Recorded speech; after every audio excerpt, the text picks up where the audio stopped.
Hello, ಎಲ್ರಿಗೂ ನಮಸ್ಕಾರ. ಎಲ್ಲರೂ ಹೇಗಿದ್ದೀರಿ? ಪ್ರತಿಯೊಬ್ಬರು ಚೆನ್ನಾಗಿರಬೇಕು. ಇದೊಂದು ಬಾಳೆಹಣ್ಣಿನ ಹಲ್ವಾ ಮಾಡಿದ್ದೀನಿ ನೋಡಿ. ಇದು ಹಳೆ ಕಾಲದ್ದು ಸಾಂಪ್ರದಾಯಿಕ ಅಂತ ಹೇಳ್ಬೋದು. ಟ್ರೆಡಿಷ್ನಲ್ ಸ್ವೀಟು, ತುಂಬ ಚೆನ್ನಾಗಿರುತ್ತೆ. ಸ್ವೀಟಿಗೆ ಹೆಚ್ಚು ತುಪ್ಪ ಬೇಡ, ಹೆಚ್ಚು ಬೆಲ್ಲನೂ ಬೇಕಿರಲ್ಲ. ಬಾಳೆಹಣ್ಣೆ ಸ್ವೀಟ್ ಇರೋದ್ರಿಂದ ತುಂಬ ಟೇಸ್ಟಿ ಇರುತ್ತೆ. ನೀವು ಒಂದು ಸರ್ತಿ ಮಾಡ್ಕೊಂಡು ನೋಡಿ, ಆಮೇಲೆ ನೀವು ಪದೇ ಪದೇ ಮಾಡ್ತೀರಾ. ಈ ಸ್ವೀಟು ತುಂಬ ರುಚಿಯಾಗಿರುತ್ತೆ, ಹೇಳೋಕ್ಕಾಗಲ್ಲ ಅಷ್ಟು ರುಚಿ ಇರುತ್ತೆ. ತುಂಬ ರುಚಿಯಾದ ಬನಾನಾ ಹಲ್ವಾ ರೆಡಿ ಆಗಿದೆ ನೋಡಿ. ಚಾಕ್ಲೇಟ್ ಕಲರಲ್ಲಿದೆ. ಹಲ್ವಾ ಈ ಟೆಕ್ಸ್ಚರ್ ಇರಬೇಕು, ಈ ಥರ ಬರಬೇಕು. ಸೂಪರಾಗಿರುತ್ತೆ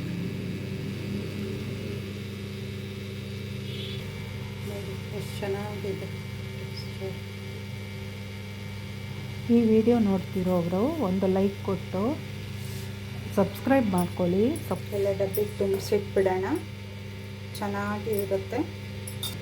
ಚೆನ್ನಾಗಿ ಮಗ್ಚಿರ್ತೀವಲ್ವ, ಬೇಗನೆ ಹಾಳಾಗಲ್ಲ. ಇದರಲ್ಲ ಇಷ್ಟ ಆಗಿದ್ದರೆ ಕಮೆಂಟಲ್ಲಿ ತಿಳಿಸಿ ಮರಿಬೇಡಿ.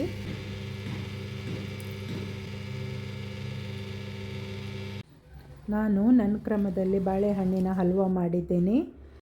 ಬಾಳೆಹಣ್ಣು ಎಷ್ಟು ಹಣ್ಣಾಗಿರುತ್ತೋ ಅಷ್ಟೇ ಚೆನ್ನಾಗಿರುತ್ತೆ. ಬಾಳೆಹಣ್ಣಿನ ಹಲ್ವಾ ಮಾಡೋಣ ಅಂತ ಬೆಲ್ಲ 1/4 kg, 2 kg ಬಾಳೆಹಣ್ಣು ತೊಗೊಂಡಿದ್ದೀನಿ. ಹಣ್ಣಾಗಿರಬೇಕು ಬಾಳೆಹಣ್ಣು. ತುಪ್ಪ, ಇದ್ಮೇಲೆ ಡೆಕೋರೇಷನಿಗೆ ಸೀಡ್ಸು, ಮತ್ತು ಹೆಲ್ತಿಗೂ ಒಳ್ಳೆಯದು.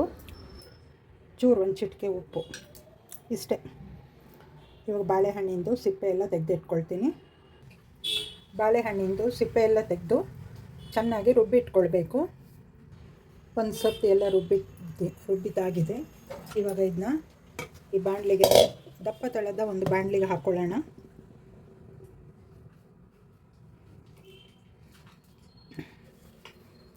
ಮತ್ತು ಈ ಬಾಳೆಹಣ್ಣು ಇವಾಗ ರುಬ್ಬಿಟ್ಕೊಳ್ಬೇಕು.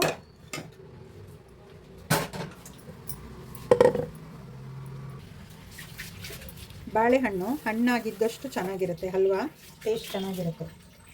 ಈ ಬಾಳೆಹಣ್ಣೆ ತಗೊಳ್ಬೇಕು. ಈ ವಿಡಿಯೋ ನೋಡ್ತಿರೋರು ಒಂದು ಲೈಕ್ ಕೊಟ್ಟು ಸಬ್ಸ್ಕ್ರೈಬ್ ಮಾಡ್ಕೊಳ್ಳಿ.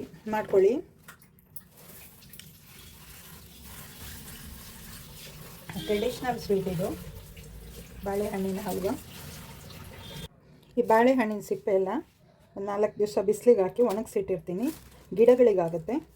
ಗಿಡಗಳಿಗೆ ಪುಡಿ ಮಾಡಿ ಹಾಕಿದರೆ ಒಳ್ಳೆ ಪೊಟ್ಯಾಷಿಯಮ್ ಸಿಗುತ್ತೆ ಅಂತ ಇಷ್ಟೊಂದು ಇದೆಯಲ್ಲ, ಒಣಗಿಸಿಡ್ತೀನಿ. ಈ ಬಾಳೆಹಣ್ಣು ರುಬ್ಕೊಳ್ಳೋಣ. ಬಾಳೆಹಣ್ಣೆಲ್ಲ ರುಬ್ಬಿಟ್ಟಿದ್ದಾಗಿದೆ. ಚಿಟಿಕೆ ಉಪ್ಪು ಹಾಕ್ಕೊಳ್ತೀನಿ. ಬಾಳೆಹಣ್ಣು ಹೆಚ್ಚು ಸ್ವೀಟ್ ಇರೋದ್ರಿಂದ ಕಡಿಮೆನೇ ಬೆಲ್ಲ ಸಾಕಾಗುತ್ತೆ. ಬೆಲ್ಲನೇ ಇದಕ್ಕೆ ಚೆನ್ನಾಗಾಗೋದು, ಈ ಸ್ವೀಟಿಗೆ. ಸಕ್ಕರೆ ಚೆನ್ನಾಗಾಗಲ್ಲ. ಹತ್ತತ್ರ ಒಂದು 1/4 kg ಬೆಲ್ಲ. ಸ್ವೀಟ್ ಅಂದಾಜು ಬೇಕಾದರೆ ಆಮೇಲೆ ನೋಡ್ಕೊಳ್ಳಿ. ಒಂಚೂರು ಬೆಲ್ಲ ಕರಗಿದ ಮೇಲೆ ಬೇಕಾದರೆ ಹಾಕ್ಬೋದು, ಇಲ್ಲಾಂದರೆ ಇದೇ ಸ್ವೀಟ್ ಸಾಕಾಗುತ್ತೆ. ಒಂದು 4 ಚಮಚ ತುಪ್ಪ ಹಾಕಿರ್ತೀನಿ. ಇವಾಗ ಸಾಕು. ಆಮೇಲೆ ಬೇಕಾದರೆ ಸ್ವಲ್ಪ ಆ್ಯಡ್ ಮಾಡ್ಕೊಬೇಕು. ಚೆನ್ನಾಗಿ ಮಿಕ್ಸ್ ಮಾಡಿಕೊಂಡು ಇವಾಗ ಒಲೆಯಲ್ಲಿ ಇಡಬೇಕು. ಬೆಲ್ಲ ಕರಗಿದ ಮೇಲೆ ಒಂದು ಸರಿ ಚೆಕ್ ಮಾಡಿಕೊಂಡ್ರೂ ಆಗುತ್ತೆ, ಬೇಕಾ ಬೇಡವಾ ಅಂತ. ಒಂದು ಚಿಟಿಕೆ ಉಪ್ಪು ಹಾಕ್ಕೊಳ್ಳೋದನ್ನ ಮರಿಬೇಡಿ. ಇವಾಗ ಒಂದು ತಟ್ಟೆಗೆ ಫಸ್ಟ್ ತುಪ್ಪ ಸವರಿಟ್ಕೊಂಡ್ಬಿಡ್ತೀನಿ. ತಟ್ಟೆಗೆ ತುಪ್ಪ ಎಲ್ಲ ಸವರಿಟ್ಟಿದ್ದೀನಿ. ಈ ಸ್ವೀಟಿಗೆ ಹೆಚ್ಚು ತುಪ್ಪನೂ ಬೇಕಿರಲ್ಲ. ಒಂದು 50ರಿಂದ 75 ಗ್ರಾಮ್ ತುಪ್ಪ ಆದರೆ ಸಾಕು. ಓಕೆ, ಇವಾಗ ಇದು 5 days ಹಳೆ ವಿಡಿಯೋ. ಅಪ್ಲೋಡ್ ಮಾಡೋದು ಲೇಟ್ ಆಗಿದೆ. ಮನೆಗೆ ನೆಂಟರು ಬಂದಿರ್ತಾರೆ, ಏನಾದರೂ ಒಂದು ಸ್ವೀಟ್ ಮಾಡಬೇಕು. ಬಾಳೆಹಣ್ಣಿನ ಹಲ್ವಾ ಮಾಡೋಣ ಅನ್ನಿಸ್ತು. ಮಧ್ಯೆ ಸ್ವಲ್ಪ ತುಪ್ಪ ಸೇರಿಸ್ಕೊಂಡು ಮಗ್ಸಿದ್ರೆ ಚೆನ್ನಾಗಿರುತ್ತೆ. ತುಂಬ ಸೂಪರ್ ಸ್ವೀಟ್ ಇದು. ಸ್ವಲ್ಪ ತುಪ್ಪ ಆ್ಯಡ್ ಮಾಡಿದ್ದೀನಿ. ಸ್ವಲ್ಪನೇ ಆ್ಯಡ್ ಮಾಡ್ಕೊಂಡು ಮಗ್ಸ್ಬೇಕು. ಎಷ್ಟು ಚೆನ್ನಾಗಿ ಕಲರ್ ಚೇಂಜ್ ಆಗಿದೆ ನೋಡಿ. ಇನ್ನೂ ಆಗಬೇಕಿದು. ಈ ಹಲ್ವಾ ಎಲ್ರಿಗೂ ಇಷ್ಟ ಆಗುತ್ತೆ. ನೀವು ಮನೆಯಲ್ಲಿ ಟ್ರೈ ಮಾಡಿ, ಬೇರೆಯವರಿಗೂ ಶೇರ್ ಮಾಡಿ. ಈ ಸ್ವೀಟ್ ಮಾಡಲಿಕ್ಕೆ ದಪ್ಪ ತಳದ ಪಾತ್ರೆ ಇದ್ದರೆ ಚೆನ್ನಾಗಿರುತ್ತೆ. ಬುಡ ಹಿಡಿಯಲ್ಲ, ಇದು ಅಂಟ್ಕೊಳ್ಳಲ್ಲ. 20ರಿಂದ 30 ನಿಮಿಷ ಬೇಕು ಇದು ಈ ಥರ ಮಗ್ಸ್ತಾ ಇರೋಕ್ಕೆ. ಒಂದೇನೆಂದರೆ ಕೈ ಬಿಡದೆ ಮಗ್ಸ್ತಾ ಇರಬೇಕು.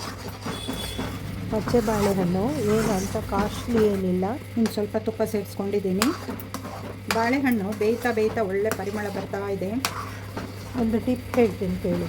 ಈ ಸ್ವೀಟ್ ಮಾಡಬೇಕಾದ್ರೆ ಬೆಳಿಗ್ಗೆ ಅಡುಗೆ ಮಾಡ್ತೀವಲ್ವ, ಆ ಟೈಮಿಗೆ ಇಟ್ಕೋಬೇಕು. ಈ ಹದ ಬಂದ ತಕ್ಷಣ ಸಿಮ್ಮಲ್ಲಿ ಇಟ್ಬಿಡ್ಬೇಕು.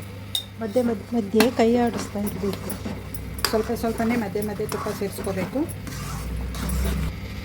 ಇನ್ನು ಸ್ವಲ್ಪ ತುಪ್ಪ ಸೇರಿಸ್ಕೊಂಡಿದ್ದೀನಿ. ಒಂದು 60 ಭಾಗ ಆಗಿದೆ. ಇನ್ನೂ ಮಗ್ಸ್ತಾ ಇರಬೇಕು. ಇದರಲ್ಲಿ ಇದು ಒಂದೇ ಸ್ವಲ್ಪ ಕಷ್ಟದ ಕೆಲಸ, ಅಂದರೆ ಸ್ವಲ್ಪ ತಳೆ ಹಿಡಿಯೋದ ರೀತಿಯಲ್ಲಿ ನೋಡಿಕೊಂಡು ಮಗ್ಸ್ತಾ ಇರಬೇಕು. ಚೆನ್ನಾಗಿ ಮಾಡಿಕೊಂಡ್ರೆ ತಿನ್ನೋಕ್ಕೂ ಚೆನ್ನಾಗಿರುತ್ತಲ್ವ. ಈ ಹಲ್ವಾ ಆಗಿದೆ ಅಂತ ಹೇಗೆ ಗೊತ್ತಾಗೋದು ಅಂದರೆ, ಇದು ಹಲ್ವಾ ಬೇರೆ ತುಪ್ಪ ಬೇರೆ ಸಪ್ರೇಟ್ ಆಗಿರುತ್ತೆ. ಆವಾಗ ಹಲ್ವಾ ಆಗಿದೆ ಅಂತ ಅರ್ಥ. ನೋಡಿ, ಪಾತ್ರೆ ಬಿಡ್ತಾ ಇದೆ. ಇನ್ನೂ ಸ್ವಲ್ಪ ಹೊತ್ತು ಮಗಿಸ್ಬೇಕು. ಕಲರ್ ನೋಡಿ ಎಷ್ಟು ಚೆನ್ನಾಗಿ ಚಾಕ್ಲೇಟ್ ಕಲರ್ ಇದೆ. ಸ್ವಲ್ಪ ಈ ನಟ್ಸ್ ಮಧ್ಯೆ ಹಾಕ್ಕೊಳ್ತೀನಿ. ಸ್ವಲ್ಪ ಏಲಕ್ಕಿ ಪುಡಿ. ಪಾತ್ರೆಯಿಂದ ತುಪ್ಪ ಬಿಡಲಿಕ್ಕೆ ಶುರುವಾಗಿದೆ. ಸೈಡಲ್ಲೆಲ್ಲ ತುಪ್ಪ ಕಾಣಿಸ್ತಾ ಇದೆ. ಚೆನ್ನಾಗಿ ಮಿಕ್ಸ್ ಮಾಡಿಕೊಂಡು ಮಗ್ಚೋದೊಂದೇ ಇದರಲ್ಲಿ ಸ್ವಲ್ಪ ಕಷ್ಟದ ಕೆಲಸ. ಸೀಡ್ಸ್ ಬಾಯಿಗೆ ಸಿಕ್ಕುತ್ತೆ ಮಧ್ಯೆ. ಆಯ್ತು, ಇದು ಇವಾಗ ಶಿಫ್ಟ್ ಮಾಡ್ಕೊಳ್ಳೋಣ.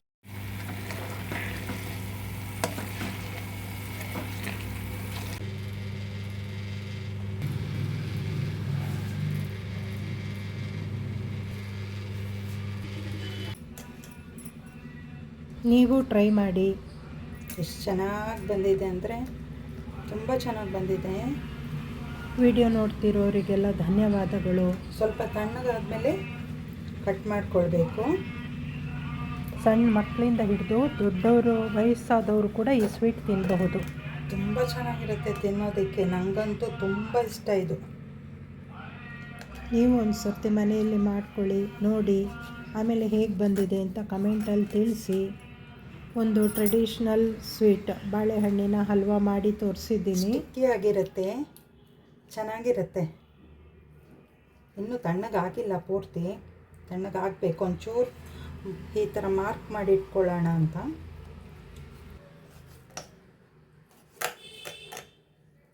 ಎಕ್ಸ್ಟ್ರಾ ತುಪ್ಪ ಎಲ್ಲ ಬರಲಿ ಅಂತ ಇದ್ರ ಕೆಳಗೆ ಒಂದು ಸಣ್ಣ ತಟ್ಟೆ ಇಟ್ಟಿದ್ದೆ.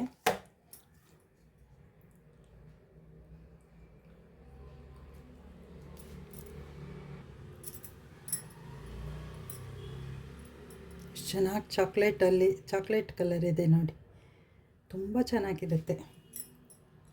ಸ್ವಲ್ಪ ತಣ್ಣಗಾಗಬೇಕಿದು.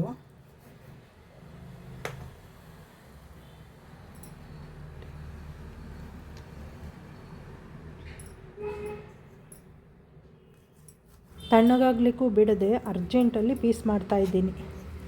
ಫುಲ್ ಟೆಂಪ್ಟ್ ಆಗ್ತಿದೆ. ಇನ್ನು ಸ್ವಲ್ಪ ತಣ್ಣಗಾಗಬೇಕು, ಪೂರ್ತಿ ತಣ್ಣಗಾಗಿಲ್ಲ. Respect you all. Thank you for watching. Take care. Bye. See you in next video.